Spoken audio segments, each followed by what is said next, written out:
And so I think this is one of the important reasons to ensure that you're doing something that you desire to do, that you're doing something that you love.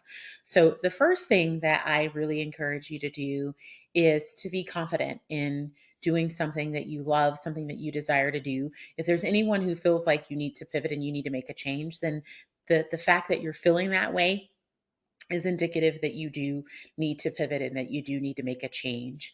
So, the first thing that I would actually recommend that you do is that you stop and take a moment and do some self reflection, do some inventory. Sit down and think about what is it that you would do that you would be willing to do even if you didn't get paid for it.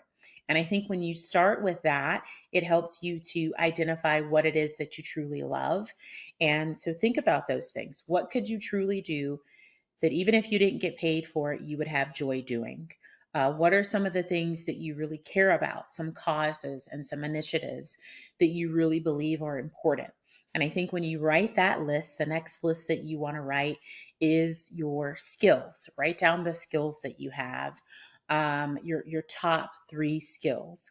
And then I would say you can do some questionnaires to help you to explore ideas maybe that you hadn't thought of. But you can take those things that you've listed. And when you think about the things that you'd be willing to do that you wouldn't get paid for, that list should be very short. It should only be two or three things on the list at most. And when you have those things on the list, put that and one of your top skills in a search on Google just to see some things that come up. Or again, you can reach out to us and I'd be willing to help you navigate through that.